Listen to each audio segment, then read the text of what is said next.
Muy bien. Bueno, esta es la última transparencia que vimos en la clase anterior, con una muestra, el 6DF, la muestra galáctica 6DF.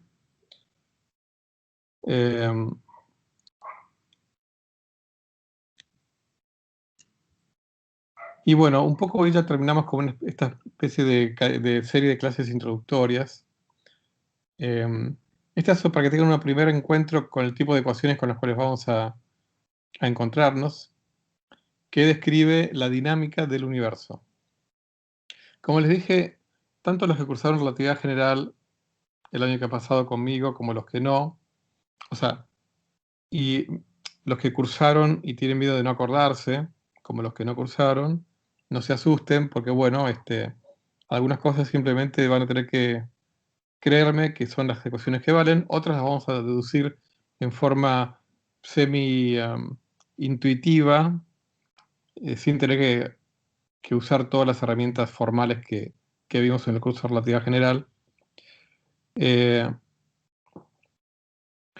una de las ecuaciones más importantes que gobiernan la expansión de un universo homogéneo e isótropo es esta que está acá, en donde A representa el tamaño del universo. O sea, en realidad se llama factor de escala, como para no comprometernos con un tamaño. Como les dije, el universo puede ser finito, infinito, pero a un universo infinito uno puede hablar de expansión, como les dije en alguna pregunta que me hicieron ustedes en alguna otra clase, por una cuestión relativa, o sea, en el caso de un universo infinito uno puede hablar de expansión, obviamente lo que es infinito y se expande sigue siendo infinito, pero la expansión tiene sentido en términos relativos en cuanto a decir la distancia promedio entre todas las cosas aumenta, ¿no? Entonces, A es la letra que se suele usar para denotar lo que se llama el factor de escala del universo. Y una de las ecuaciones de la relatividad general de Einstein toma esta forma. Derivada segunda de A con respecto al tiempo. La convención que usamos es la usual de denotar con puntos las derivadas respecto del tiempo.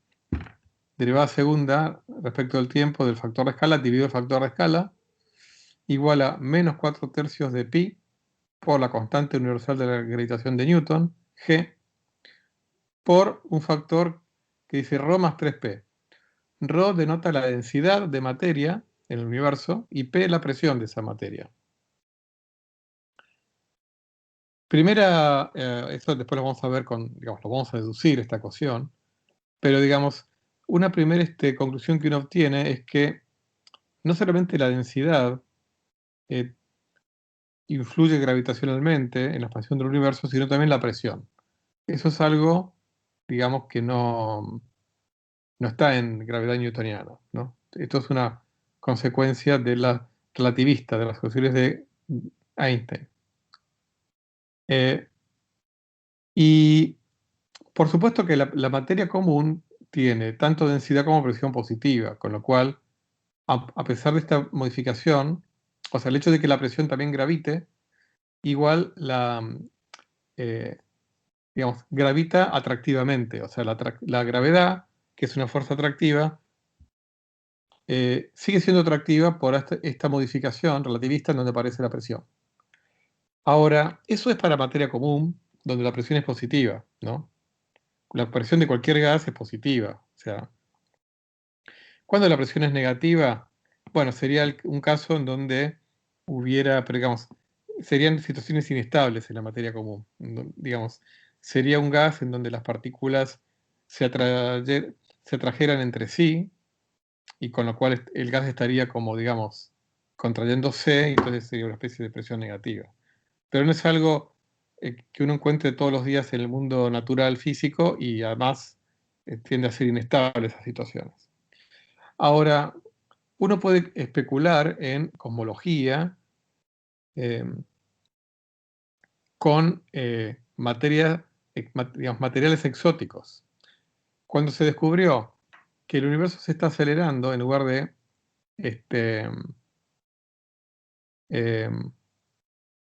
desacelerando, que sería lo normal para gravedad atractiva, materia que gravite atractivamente. Cuando se descubrió eso en el año 1999, como vimos en alguna clase anterior, eh, digamos, dentro de este esquema, la forma de explicarlo es decir que todo este término se hace negativo, para que entonces me dé una aceleración positiva en lugar de una aceleración negativa, o sea, tener una aceleración en lugar de una desaceleración. Como acá tengo un signo menos, todo esto tendría que ser menos. O sea, todo esto tendría que ser menos si el universo se está acelerando. Entonces, como a nadie se le ocurre pensar en una materia con densidad negativa de energía, ¿eh? Digamos, dentro de lo herético de esta situación, lo menos herética es proponer que la presión es negativa, ¿no? De forma tal que esta suma me dé negativo. Entonces, si uno propone una ecuación de estado eh, este, tipo politropa lineal, una politropa es una ecuación de estado donde la presión es una función de la densidad. En este caso sería una politropa con, digamos, con potencia 1. Si la constante de proporcionalidad es menor que menos un tercio, o sea, si si la ecuación de estado es presión igual a menos un tercio de densidad, bueno, me daría este término igual a 0, ¿no? Sería una materia extraña en la cual no gravita, o sea, no provoca ni aceleración ni desaceleración. Pero si esta constante de proporcionalidad es menor que menos un tercio, entonces este término va a ser negativo y por lo tanto esto va a ser positivo. Voy a tener un universo acelerado. Todo parece indicar que que esta constante de proporcionalidad es del orden de -1. O sea, la ecuación de estado de lo que se llama energía oscura, así se llama esta materia extraña con presión negativa, sería más o menos del orden de P igual a menos ρ. Entonces aquí, si P es igual a menos ρ, aquí tengo ρ menos 3ρ, tendría un menos 2ρ. Con lo cual, con este menos se me hace más y tengo una aceleración, digamos, significativa, ¿no? Esta es una primera aproximación, digamos, para que tengan un primer encuentro sobre cómo uno trata de entender este descubrimiento misterioso que tiene ya 22 años.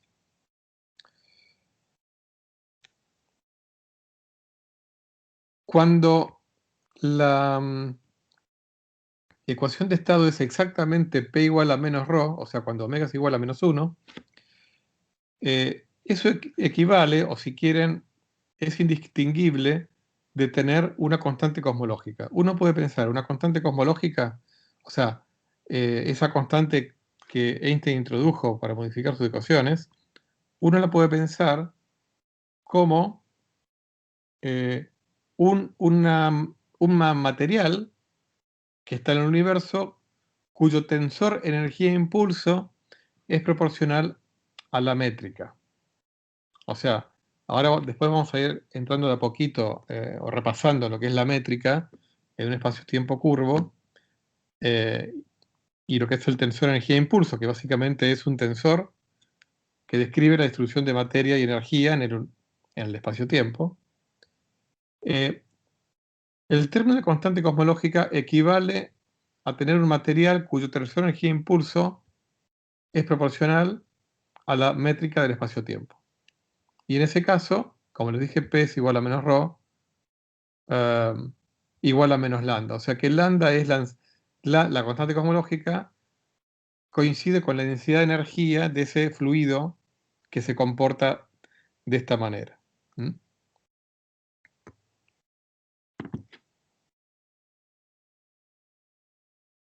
Una de las formas en que uno pretende explicar, o sea, cuál sería el origen de este término extraño, en lugar de introducir una constante fundamental nueva con un valor medio ad hoc,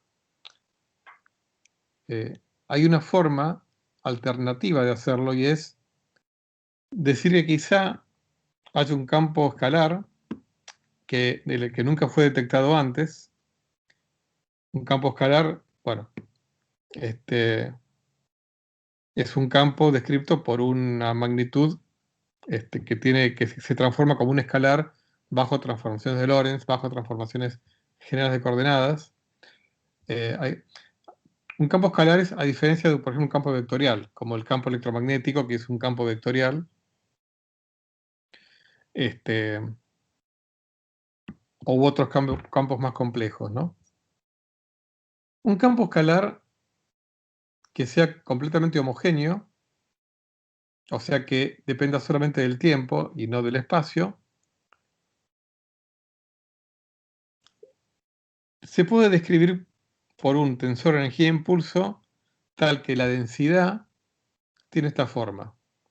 En términos de, entre comillas, energía cinética del campo escalar, un medio de la velocidad del campo escalar al cuadrado, más lo que sería la energía potencial del campo escalar, o el potencial del campo escalar, que se suele denotar con la letra B larga, B corta, perdón, B corta. Y la presión suele tener esta pinta, o sea, para un campo escalar, la densidad tiene esta forma y la presión tiene una forma similar a la de la densidad, en donde el término digamos, la energía cinética contribuye de la misma manera, pero el término de energía potencial contribuye con signo opuesto. Entonces, ¿qué pasa? ¿Por qué un campo escalar puede ser un buen candidato para describir esta energía oscura? Porque imagínense, bueno, que por ejemplo que la forma que tiene esta energía potencial sea la de una U, ¿no? Si el campo escalar está cerca del mínimo, entonces quizá el término de energía cinética sea despreciable frente al término de energía potencial. Porque si está cerca del mínimo, por ahí va a ser oscilaciones muy cortitas y muy lentas. Entonces la derivada temporal puede ser despreciable frente a o sea, la energía cinética puede ser despreciable frente a la energía potencial. En ese caso, fíjense, si este término es despreciable, me queda efectivamente que P es igual a menos ρ, porque P es igual a menos B y ρ es igual a más B. Cuando la energía potencial cuando la energía cinética es despreciable, eh, entonces la ecuación de estado de ese campo escalar se aproxima a la ecuación de estado de un fluido tipo constante cosmológica o tipo energía oscura. Entonces, uno de los, digamos, uno de los candidatos para describir esa energía oscura es que haya un campo escalar cósmico que esté muy cerca de su mínimo de potencial, de forma tal que tenga ese comportamiento. Yo sé que hay algunas cosas que por ahora me tienen que creer, pero una vez que me creen ustedes estas ecuaciones, este razonamiento es fácil de entender. Simplemente me tienen que creer estas ecuaciones, ¿no? Muy bien, esto como, digamos, un pequeño primer encuentro con el mundo de las ecuaciones de la cosmología. Acuérdense que esto sigue siendo una introducción, ¿eh? Volviendo a algunas cuestiones ya finales, digamos, en lo que respecta a, a- a esta mezcla de historia, introducción histórica a la cosmología. Bueno, el satélite, digamos, más importante hasta la fecha, el cual más información nos dio sobre el fondo cósmico de radiación, es la sonda Planck, ¿m? de, de la cual vamos a hablar varias veces a lo largo de este curso. El satélite Planck fue lanzado ya hace unos cuantos años, en el 2009. Este es el cohete en el cual fue lanzado, el Ariane. Pero aquí fueron dos satélites. No solamente el Planck, sino también otro satélite del Observatorio Infrarrojo Herschel. Esto es una misión de la Agencia Espacial Europea, la ESA. Bueno, como su nombre lo indica, el observatorio astronómico, el observatorio espacial Herschel se dedicó a observar el universo en el infrarrojo, ¿no? Así, este es el cohete que tiene unos 11 metros de alto, 4,5 de ancho.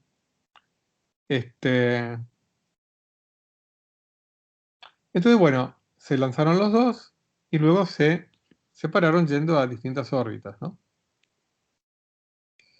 Entonces, ahora les voy a comentar un poco qué información tenemos, en gran medida gracias a la sonda Planck, sobre algunos parámetros cosmológicos a partir de la información que nos da el fondo cósmico de radiación. ¿Mm?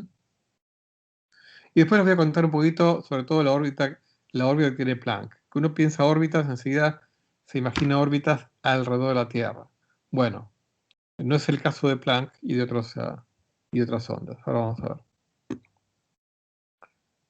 Bueno, este es el dato, digamos, podemos llamar definitivo a partir de la sonda Planck, que la sonda Planck estuvo funcionando muy exitosamente, hasta, no me acuerdo bien, pero el año 2015 o algo por el estilo. Luego, o antes, 2013 o 2000, algo así, entre 2013 o 2015. Y luego, bueno, pasó luego varios años más de procesamiento de toda la información y de análisis y de estadístico y demás. Digamos, lo que se llama en la jerga el data release definitivo, cuando se manda una sonda, empieza a haber como liberación de datos, data releases, ¿ok? Puede haber una, dos, tres liberaciones de datos. Digamos que la información definitiva, o la última liberación de datos, fue en el 2018 y el valor para la constante de Hubble es de 66,88, este es el error, kilómetros por segundo por megaparsec. Esto es un error estadístico, error producto de los errores en las observaciones, detectores y demás. Esto digamos, sería a un 68% de confianza. Este es el valor. Que vamos a ver que está en una importante tensión con el valor que da para la constante de Planck las mediciones de distancias de objetos, digamos, extragalácticos en nuestra vecindad, llamémosle, digamos, de los 100 millones de años luz más cercanos, por decir algo. Este es el valor entonces cosmológico, si quieren, o del CMB para la constante de Hubble, ¿no? Bueno, y como les comentaba, esto es un poco...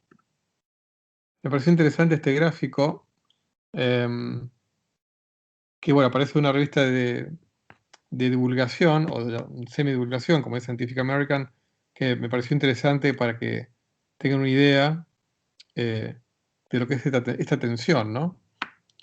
Este es un artículo de Richard Panek en Scientific American de marzo del año pasado. Estos esquemas fueron realizados con otros colaboradores, con Ian Christensen. Toda esta información surge por un lado, de la colaboración entre la misión Planck y la Agencia Espacial Europea, la NASA y el WMAP, que fue otra sonda que fue mandada unos años antes, de la cual algo más vamos a decir. WMAP significa Wilkinson Microwave Anisotropy Probe. O sea, sonda de la anisotropía de microondas Wilkinson. Wilkinson en honor a un investigador pionero en este área, ¿no?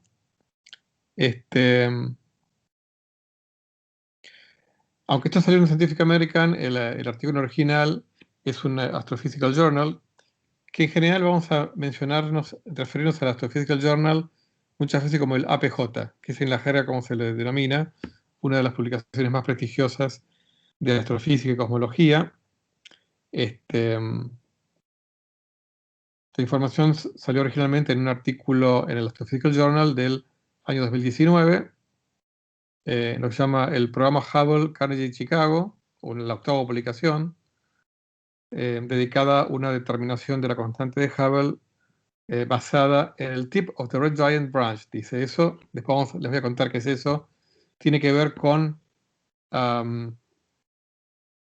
la luminosidad de las gigantes rojas más brillantes. Eso después vamos a...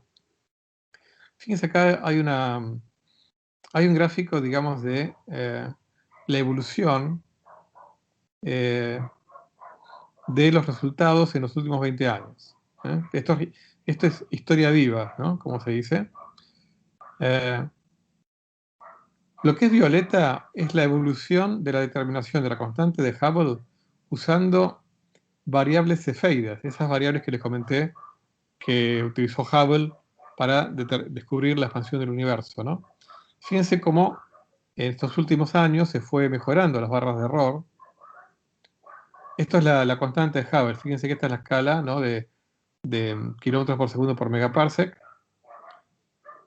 ¿no? Entre 60 y 80. El valor siempre estuvo en 70 y pico, con variables cefeidas.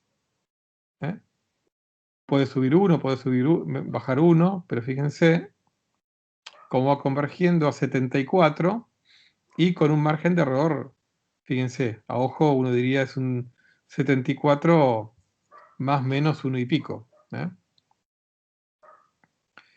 Luego está la evolución de la valor de la constante de Hubble utilizando la información del fondo cósmico de radiación. Son toda la información recabada por la WMAP, por la sonda Planck. Y fíjense cómo va convergiendo. Bueno, digamos, a principios del siglo había poca divergencia entre ambas, fíjense. Pero luego a medida que, primero con la sonda Wilkinson y luego ya en forma mucho más marcada con la sonda Planck, el valor más favorecido para la constante de Hubble tiende a alrededor de 67, y fíjense con los márgenes de error. Además, digamos, el modelo cosmológico, el que se llama de la concordancia, que mejor ajusta un montón de cosas, no solamente, digamos, no solamente ajusta la constante de Hubble, sino que ajusta un montón de otras cosas. Fíjense el pequeño margen de error que tiene. Bueno, un poco que lo vimos, ¿no? Es menos de 1, 0,9. Converge a 67, es el valor que estaba acá. Aproximadamente. O sea, está a varios sigmas de distancia del valor por las cefeidas. Y aquí se agrega un tercer, que esto es algo más nuevo, utilizando otro método para determinar distancias, utilizando lo que llaman las candelas, standard candles, candelas estándar. Unas son las cefeidas, otras son las gigantes rojas. Tampoco, digamos, como hay mucha información, digamos, para dar en este curso, no, en algunos temas no vamos a profundizar tanto como quisiéramos. Pero bueno, curiosamente este método da un valor medio como a mitad de camino, con lo cual, bueno, evidentemente en alguno de estos métodos hay errores sistemáticos, no estadísticos. Los estadísticos en general tienen que ver con lo que uno estima que son los errores de sus instrumentos y de ciertos ruidos que hay no solamente en los instrumentos, sino en la señal que uno recibe, ¿no? Que eso está, digamos, bastante bien estimado, pero hay seguramente errores sistemáticos en uno o más de estos métodos que no están correctamente ponderados, ¿no? Así, bueno, esta es esta es una idea de la discrepancia actual, un gran problema actual, ¿no? Acá, bueno, esto reproduce lo que les conté, cómo fue mejorando, cómo el Planck mejoró la precisión de la sonda WMAP.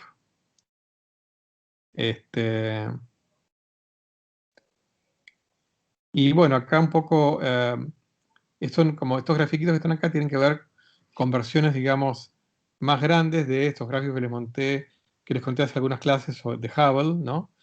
Donde aparece la velocidad en función de la distancia con distintos tipos de objetos, ¿no? Lo llama la Cosmic Distance Ladder. O sea, la escalera cósmica de distancias utilizando distintos estándares o candelas estándar, ¿no? Donde esta pendiente va a tener que ver con la constante de Hubble, ¿eh? Entonces, a medida que va mejorando y aumentando la cantidad de objetos estándar, candelas estándar, identificados en otras galaxias, entonces, ven acá hay más puntitos, va mejorando, va disminuyendo la cota de error, como ven acá, los errores en la determinación de la constante de Hubble. Así bueno, esto es un resumen de la tensión actual, ¿eh? Estamos hablando del año 2021, el presente.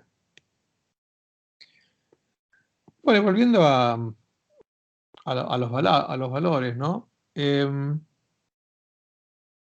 Hay una cosa que se llama densidad crítica, y después lo vamos a estudiar en profundidad, que tiene que ver con la densidad necesaria como para que la geometría del universo sea plana. O sea, concretamente que la curvatura del universo sea cero. Eso significa que la geometría sea plana.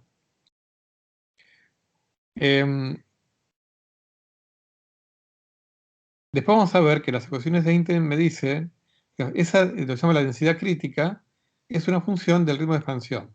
O sea, una vez que yo mido el ritmo de expansión del universo, conozco cuál es la densidad crítica. Bueno, la densidad crítica en función al valor estimado para las constantes de Hubble es esta que está acá, 8 por 10 a la menos 30 gramos por centímetro cúbico. O sea, 10 a la 30 veces, digamos, el universo es, o perdón, ahora, primero les cuento, parecería como que el universo más o menos tiene la densidad crítica. O sea que el universo, si no es plano, está muy cerca de ser plano. Ahora, esa densidad es una densidad 10 a la 30 veces más tenue que la densidad del agua, que es 1 gramo por centímetro cúbico, como para tener una idea, ¿no? Entonces, em,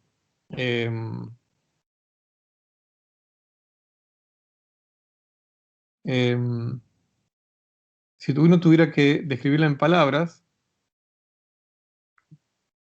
uno utilizaría el yoctogramo. ¿Eh?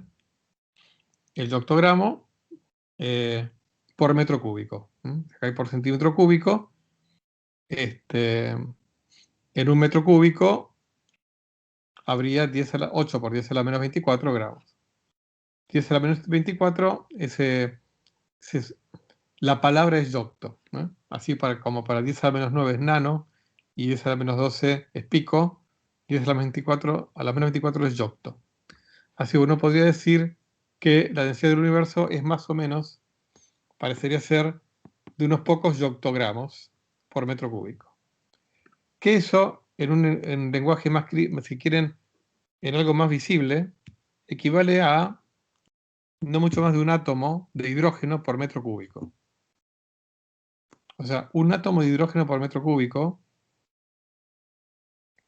o sea, menos de un milésimo de átomo de hidrógeno por litro.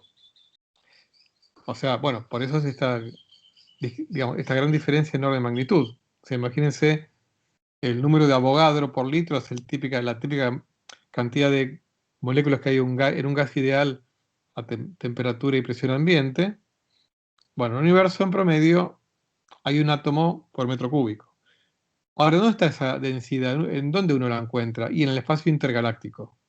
En el espacio interestelar hay más densidad. En el espacio interplanetario hay más densidad. O sea, en el espacio intergaláctico e interplanetario, que no sé, no me acuerdo, pero debe haber, calculo que en lugar de haber un átomo por metro cúbico, debe haber unos cuantos, como mínimo unos cuantos miles de átomos por metro cúbico, que igual es muchísimo más, perdón, muchísimo menos que la densidad del aire, ¿no?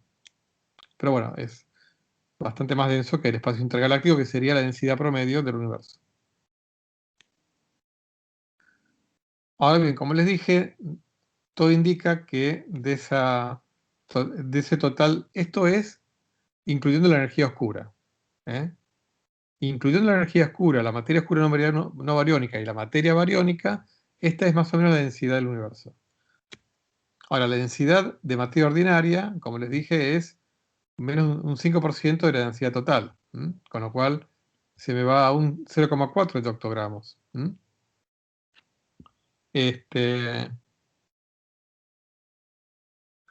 Con lo cual, bueno, en realidad todo lo que dije antes debería haberlo dicho para la materia ordinaria, menos de un átomo por metro cúbico, así que hago una errata, se lo he dicho antes.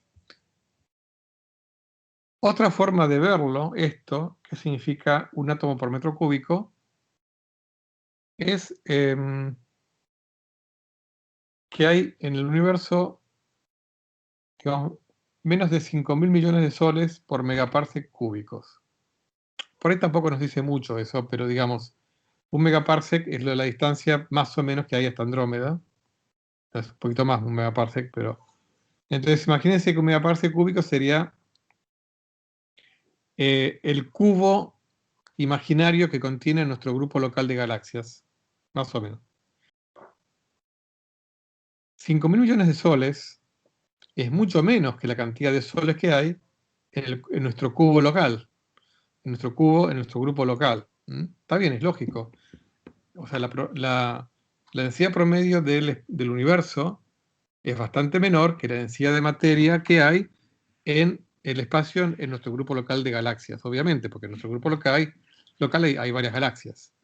En el universo, como les dije, hay grandes vacíos, hay cúmulos, ¿ok?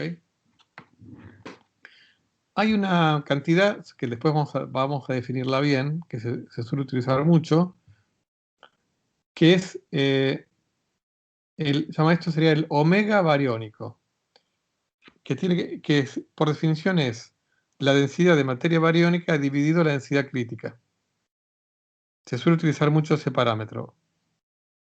Densidad de materia bariónica en la actualidad dividido densidad crítica en la actualidad. Y este H minúscula denota la constante de Hubble escrita en unidades de 100 kilómetros por segundo por megaparsec. ¿Qué significa? Y que la sonda Planck me estimó que H minúscula es 0,6688, ¿ok? O 0,66669, como para redondear. O sea, H minúscula es la constante de Planck, perdón, la constante de Hubble, dividida en unidades de 100 kilómetros por segundo por megaparsec.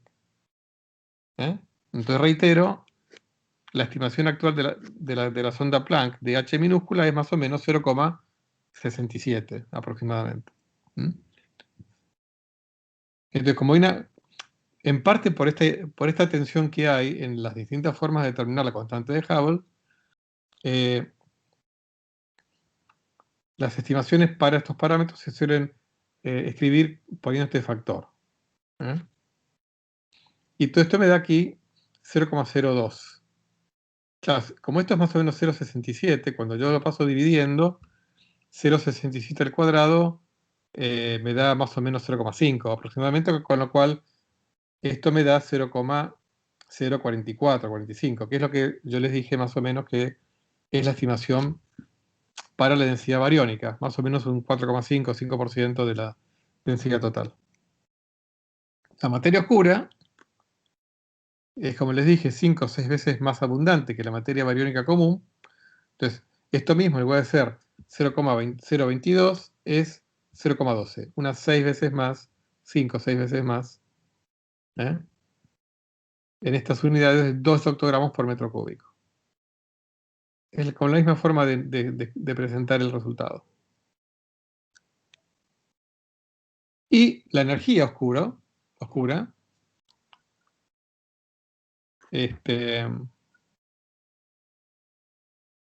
tiene esta estimación, ¿no? Este es el parámetro entonces omega energía oscura dividido omega crítico, lo cual me da una constante cosmológica asociada que tiene este valor.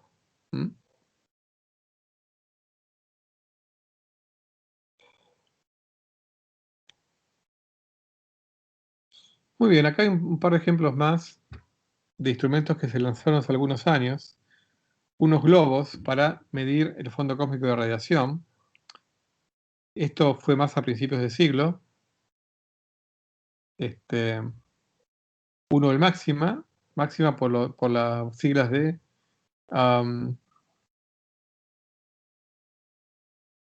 arreglo de imagen, experimento de imagen de la anisotropía en el milímetro. O sea, horrorosa mi traducción, pero tiene que ver con digamos, hacer una imagen de la anisotropía del fondo cósmico de radiación, que como les dije, la longitud de onda anda en los milímetros, ¿no?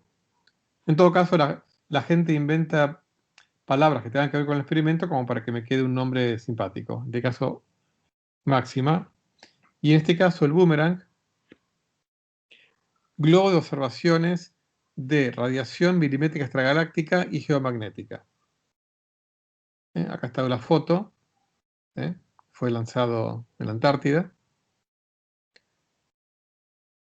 Y estas ondas, que son un poco, si quieren, eslabón entre el COBE y los satélites WMAP y Planck,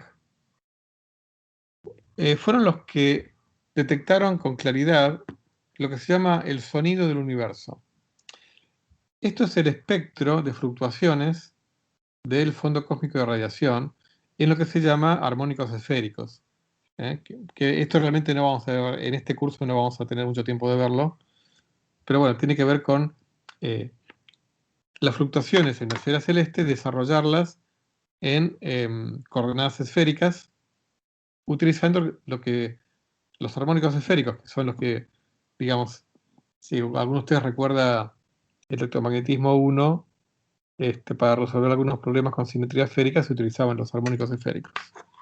Bueno, acá es lo mismo, es la misma técnica matemática.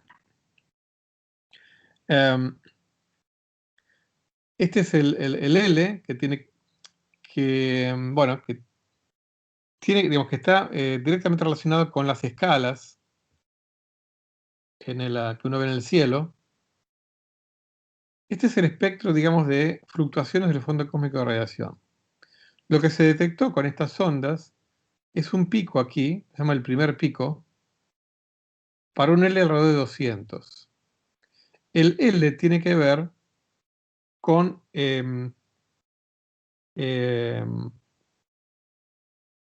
la distancia angular de la fluctuación. Entonces, L200, o sea, digamos, L igual a 1, 2, 3, tiene que ver con fluctuaciones que involucran a toda la esfera celeste. O sea, L igual 2 sería algo así como fluctuaciones que involucran a 180 grados. L igual 3 a 120, L igual 4 a 90 y así. L igual 200 es el orden de qué? De 1 grado y pico. Acuérdense que sea el 360 grados dividido L, básicamente. Entonces hay un primer pico en L igual a 200. Bueno, la teoría del Big Bang predice que en la época en que el plasma se va transformando en materia con átomos ligados, se producen unas oscilaciones de la materia, del plasma que había en esa época, que tiene que ver con las propiedades gravitacionales de ese plasma y la densidad y la presión. Acuérdense que es materia cargada. Y se denota, o se denota por las siglas BAO, Baryon Acoustic Oscillations, oscilaciones acústicas bariónicas. ¿Por qué bariónicas? Bueno, porque es la materia que estaba cargada. La materia oscura no bariónica se supone que no está cargada, con lo cual no sufría esas oscilaciones.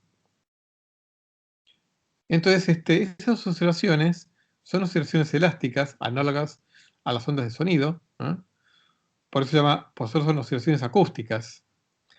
Entonces, esas oscilaciones acústicas que tienen distintas frecuencias, distintas longitudes de onda, con una velocidad que no es la de la luz, sino la velocidad del sonido de ese plasma, que es del orden de magnitud de más o menos un tercio de la velocidad de la luz, ¿no? Más o menos. Entonces, la teoría predice, digamos, ¿se acuerdan que yo les conté que las oscilaciones de la temperatura tienen que ver con las oscilaciones, las arrugas del pozo de potencial que tiene que remontar las ondas electromagnéticas para llegar hasta nosotros? Entonces, esas oscilaciones acústicas lo que produjeron fue oscilaciones en la densidad, es como un acordeón, como, que es lo mismo que ocurre con el aire, el sonido en el aire. Son oscilaciones de presión. El aire se expande, se rarefacciona y se condensa cuando pasa una onda de sonido. Acá lo mismo, con lo cual hay zonas de mayor densidad y de menos densidad. Bueno, estos picos, primer pico, segundo pico, tercer pico, fíjense, esta es una onda de compresión, esto es un pico de rarefacción, otro pico de compresión de nuevo. Son todas cosas predichas por la teoría del Big Bang, por la moderna teoría del el modelo cosmológico estándar, ¿no? Con lo cual es tan grande el éxito que con este descubrimiento quedó, digamos, descartado que, al menos que el grueso de las estructuras que uno observa en el universo se hayan formado por lo que se llama defectos topológicos, que era una de las explicaciones alternativas, que tenía que ver con que cuando hubo alguna transición de fase, que yo les comenté cuando vimos la historia térmica brevemente, cuando estaba todo muy muy caliente, cuando digamos las interacciones electromagnéticas y débiles estaban unificadas, y mucho más antes, con mayor temperatura, cuando estaban a la vez unificadas con las fuertes, que en esa transición de fase se hayan formado defectos topológicos, como ocurre cuando eh, se, se solidifica un líquido, o bien cuando se enfría un material magnetizado que tiene propiedades magnéticas, no magnetizado, que tiene propiedades magnéticas, que se pueden formar distintos dominios magnéticos cuando un material magnético se enfría. Entonces puede ocurrir, eso es una transición de fase, puede ocurrir cuando hay una transición de fase, en estas hipotéticas transiciones de fase de las fuerzas de teorías de gran unificación a el modelo estándar con la separación de las fuerzas débiles de las electromagnéticas y demás, que se produzcan como defectos topológicos. Bueno, no es necesario suponer eso o que las estructuras que vemos son producto de esos efectos topológicos. O sea, no hay evidencias hasta el momento no hay evidencias de que haya habido formación de defectos topológicos, sino que todos estos picos se explican perfectamente por esas oscilaciones acústicas que estaban ocurriendo allá por el año 300 y pico mil después del Big Bang. Me pareció simpático compartir con ustedes esta comparación de lo que es el fondo cósmico de radiación y lo mismo con la Tierra. ¿eh? Esto es un mapamundi de la Tierra térmico, con temperaturas medias en distintas zonas de la Tierra. Fíjense que hay dos diferencias aquí. Una en el patrón que hay. Acá hay muchas arruguitas chiquititas. Acá lo que hay son franjas con manchas, ¿no? Y la otra gran diferencia es que acá el rango de temperaturas es desde 63 grados bajo cero a 37 grados sobre cero. Eso es la escala asignada a mi paleta de colores. En cambio, la escala asignada a mi paleta de colores aquí es infinitamente más angosta. Fíjense, es de, fíjense, 4,2. Los primeros, digamos, desde desde 270,42 grados bajo cero, y recién la fluctuación, como les dije, está en la 10 milésima, pero que va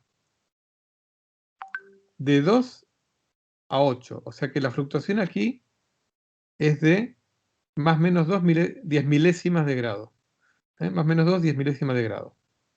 Le asigno el azul el más frío y el rojo el más caliente, pero el más caliente es 4 10 milésimas de grado más caliente que el más frío. ¿Ok?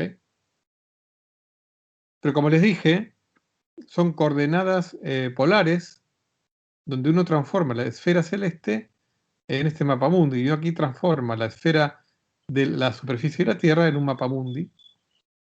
Y es muy análogo todo, ¿no? Nada más que la pinta es muy distinta. ¿Eh? Y aquí también un poco comparar lo que es, lo que llama la última dispersión de lo que uno ve cuando mira al cielo. Cuando uno mira al cielo, lo que mira, los objetos que mira son los objetos desde los cuales vienen los últimos rayos de luz que llegan a mis ojos y que no han sido dispersados. Si no hay nubes, bueno, miraré el cielo azul. Si hay nubes, miraré nubes. Pero en todo caso lo que uno ve son los rayos que vienen viajando libremente desde el último lugar donde fueron dispersados. A nivel cosmológico, el análogo es que el fondo cósmico de radiación proviene de la superficie de última dispersión, que es cuando el universo se hizo transparente, 380.000 años después del Big Bang, cuando estaba a 3.000 grados de temperatura. Bueno, esta historia ya la vimos en la otra clase. Aún no hemos hablado de inflación, vamos a hablar algo más adelante. Es una teoría muy hipotética, pero que bueno, es bastante aceptada como explicación para una serie de problemas cosmológicos. Pero en todo caso, lo que vemos, la luz más vieja que vemos, es la que fue dispersada por última vez en esta época, 380 años después del Big Bang. ¿eh? El last scattering, última dispersión. La analogía con el cielo nublado, que es lo que vemos. Bueno, yo les dije que les iba a contar cuál era la órbita de la sonda Planck, similar a la de la sonda WMAP. Ambas orbitan alrededor de lo que se llama el punto de Lagrange L2. La sonda Wilkinson Microwave Anisotropy Probe alcanzó su órbita definitiva en octubre del 2001. Planck lo hizo 8 años después, en julio del 2009. Una órbita alrededor del punto de Lagrange L2. El punto de Lagrange L2 está a 1,5 millones de kilómetros de la Tierra, está 1,5 millones de kilómetros más lejos del Sol que la Tierra, pero se encuentra en la línea Tierra-Sol. Acá está el Sol, acá está la Tierra, acá está el punto de Lagrange L2.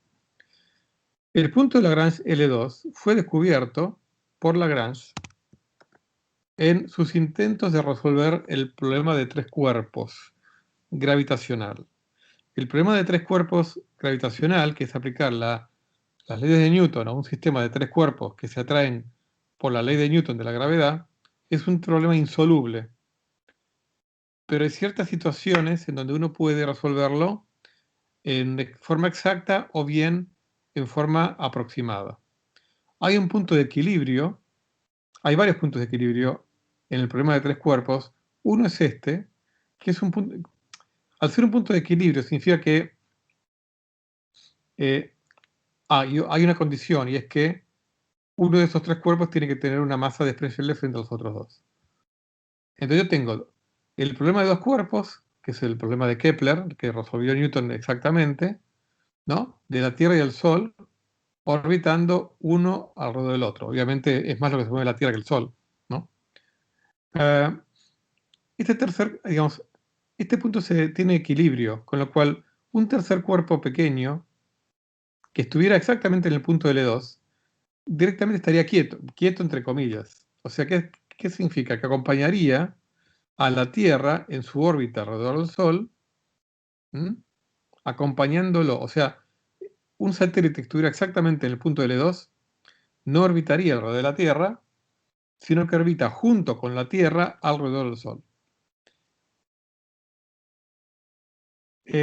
Lo que se hace es poner un satélite en órbita alrededor de este punto, porque como es un punto estable significa que es atractivo.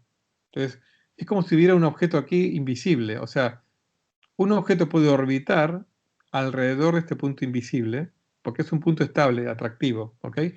Es como si fuera un pozo de potencial. Un pozo de potencial, entre comillas, digamos. Esta es la trayectoria que hizo la sonda WMAP, similar a la que hizo en su momento Planck. Lo que hace es, da primero varias órbitas alrededor de la Tierra que se van agrandando hasta que ya la última es tal que puede pasar cerca de la Luna y ganar un poco más de velocidad como para ya alejarse del sistema Tierra-Luna y aproximarse al punto de Lagrange y finalmente entrar en esta órbita, ¿no? Así que esta órbita, a esta órbita hay que sumarle el movimiento alrededor del Sol, junto con la Tierra, ¿eh? ¿Por qué? Porque es un punto mucho más conveniente para observar el universo que está orbitando alrededor de la Tierra, por motivos obvios, para tener, digamos, mayor amplitud de visión, no tener la interferencia de la Tierra.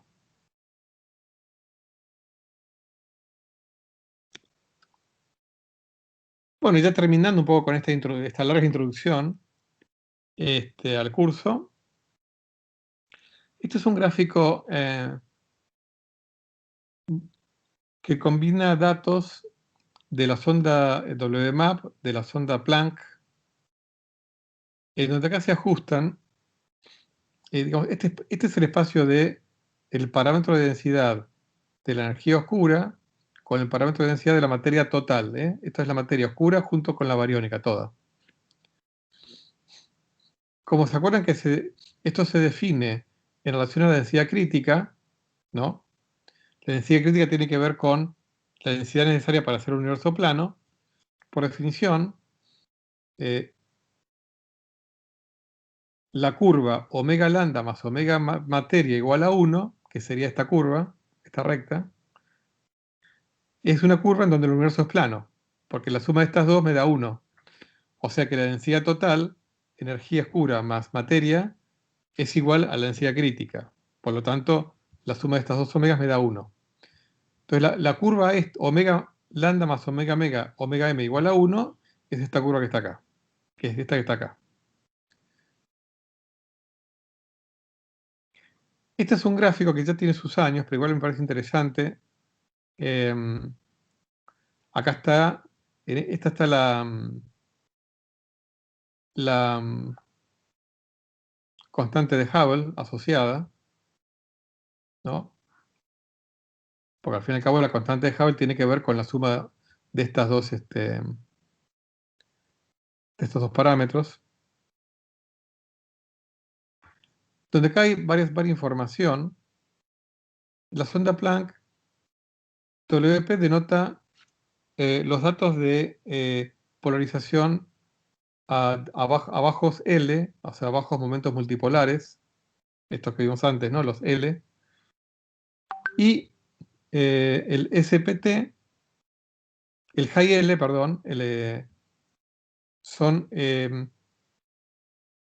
datos de momentos multipolares altos, o sea, L alto, que se obtuvieron por otros dos telescopios, pero que están en tierra.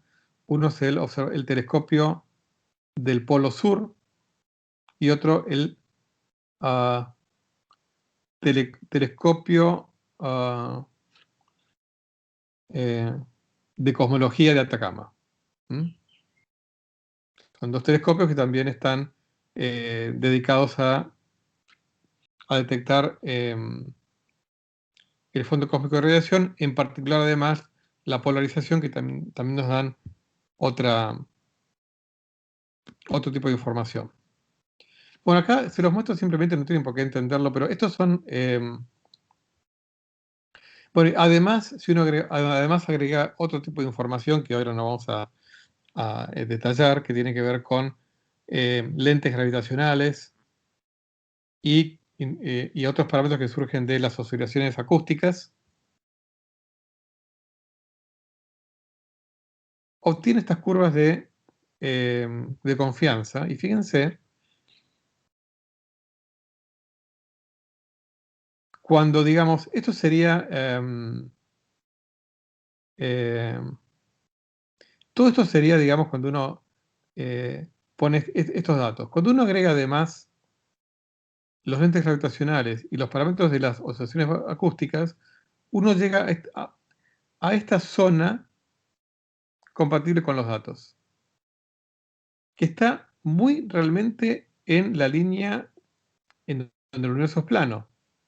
Por eso les digo, es que hay todo parece indicar que el universo es plano. Obviamente con cierto margen de error, pero fíjense qué curioso cómo todo converge a un lugar que coincide con esta recta, que es la recta universo plano. Y, como les dije, me da un 70% de energía oscura, el omega lambda, y un 30% de materia, dentro de la cual, como les dije, la mayoría es materia no bariónica y un cachito de materia bariónica.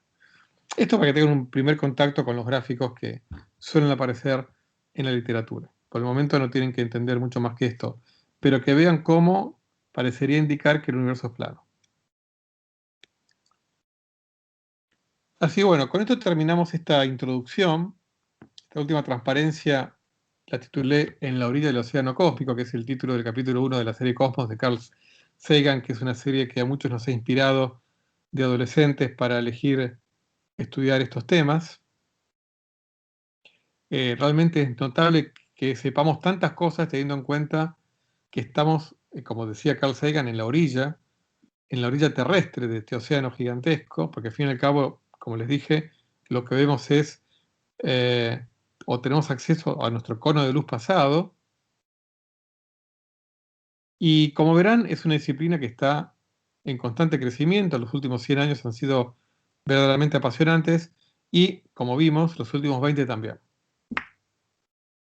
Así con esto, bueno, terminamos con toda esta larga introducción